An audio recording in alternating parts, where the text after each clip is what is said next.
Hey guys, I'm Jim Root, and this is part 2 in my drop shot series here at SFT, Susquehanna Fishing Tackle. And in the last video we went over what some pretty great baits are to use for drop shot, jackal baits and Strike King. The link to that video will be down in the bottom, so if you missed it, you can still catch it.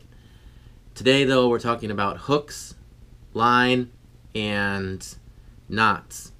And then in the last video, I'm going to go over weights and what I look for on my graph. Last video, I'm going to talk about what I look for in terms of structure and areas that I like to fish and use my drop shot. Don't forget to comment below for the next video and let me know if there are particular areas or if you have questions about how you rig up your electronics. I definitely want to know so that I can answer those for you in that video. So to start with the hooks, I know there are a lot of hook options out there. Some guys like VMC, some like Gami, some like Mustad. I'm a Trocar guy. I've been using Trocar hooks now for probably 7 years. I was first introduced to them by a good friend of mine who actually nudged me out in a tournament, just beat me, and I lost probably the fish that would have won that tournament for me and beat him. And at the end of the day, he said the reason I lost that fish was because I wasn't using Trocar. And I said, that's interesting, I'll have to check them out. And I'll never forget, Sean, what you said to me. He said, the only bad thing about those hooks are, if you get one in your hand, you're not going to pop it out. You're going to the ER. And he's right. They're really sharp. They penetrate very deep. But that's really good when we're fishing for smallmouth, because they love to break water, and that's the last thing in the world you want to worry about when you see one of those smallmouth coming out, is that they're going to shake your hook. Two different types. There's a traditional hook and there's a new helix. This is what the traditional hook looks like right here. It's your standard drop shot hook with your eye. And now this hook and the helix hook are both going to be tied with a Palomar knot. And the difference between the traditional hook and the helix hook is the helix is mounted on a swivel. And the reason why this is key is two reasons. One, tying the Palomar knot can be difficult sometimes for people who don't have a lot of experience with it, because if you tie it wrong, your hook will come out upside down, and that's no bueno. It'll also keep it standing up perfectly, and I'll show you why, because there's a little secret to tying this that I'll get into in a minute. For the traditional hook, we're going to tie that with a Palomar knot. And the way to do that is to start with your line. Okay, this is just, I'm using a heavier line here to demonstrate. This is actually a 17-pound fluoro. I would never drop shot with a line this heavy. But here's your fluorocarbon, okay? I really don't recommend using braid. I know a lot of guys nowadays are big into using braid on their drop shot. I tried it for a day. I personally don't like how it feels. I don't feel as though I have a direct connection from my hand to that weight on the bottom, and that's really what I want. To me, that's one of the biggest keys in the success, is being able to detect the bite, being able to keep that weight perpendicular. You definitely want it straight up and down, and 99% of the time I fish vertical when I'm using a drop shot. And so for me, that sensitivity is everything, and I don't feel that I can get that with braid to the level that I can with fluorocarbon. And for that reason, and that reason alone, I will only drop shot with straight fluoro, no leader, just straight fluorocarbon, anywhere from 8-pound test to 12-pound. If I'm fishing up north, Erie, Ontario, St. Clair, Traverse City, Mille Lacs, places where I know the majority of the fish I'm going to be catching are 4 pounds plus, I will only use 12-pound fluorocarbon. I don't like that lighter line.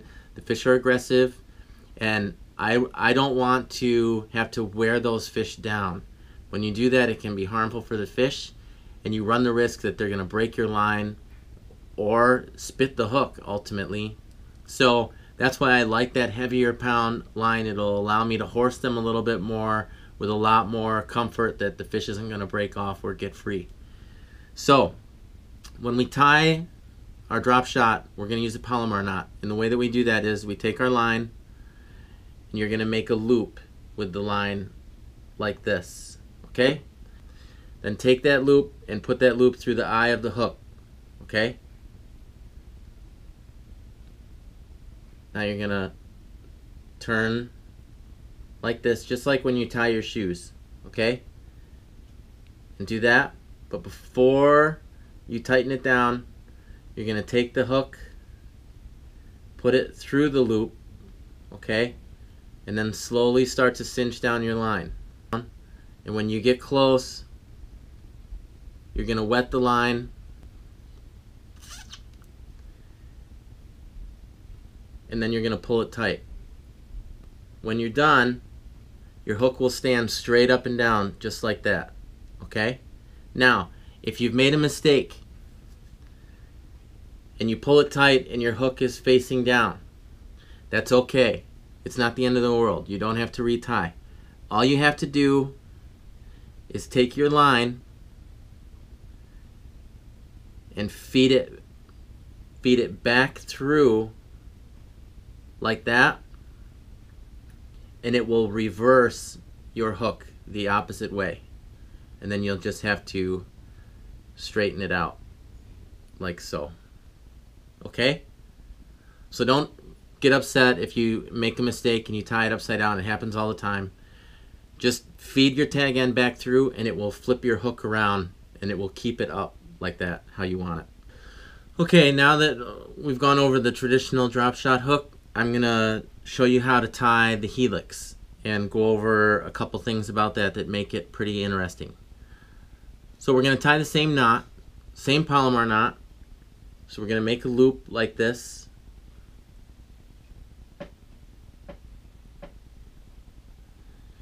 We're going to take our helix hook, and you can see, like I said, it's mounted on a swivel, and you have an eye on the top and an eye on the bottom. And what we're going to do is we're going to tie our Palomar knot to that eye on the top, okay? You're going to feed your loop through the eye.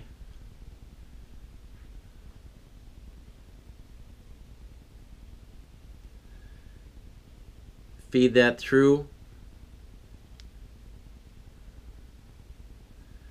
Take your hook, feed it through your loop.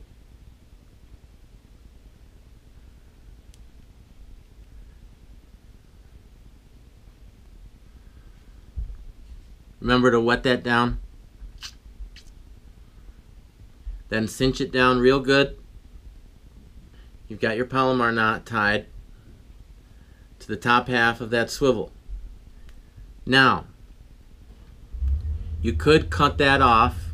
You could cut off that tag end and then use another piece of line and tie to the bottom. But you actually don't have to do that with this hook. What you can do now is take that tag end that you have, okay?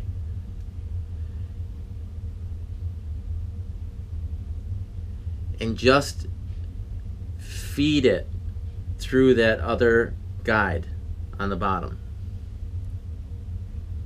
Pull it down, and then what you'll have is your hook will always stand up. And the great part about this is the biggest reason why people like hooks like this is because when you tie that Palomar knot over time throughout the day, the hook will start to turn on you, and you can work it back and work it back, but sooner or later you're going to get to a point where you're going to have to retie it. What this does is it allows you to forget all about that worry entirely. The hook cannot turn. It's physically impossible because it's situated on that piece of metal and it won't go anywhere. I know some people are a little skeptical of things like this, too many moving parts. I was a little skeptical myself, but I've caught some really, really big fish on this hook.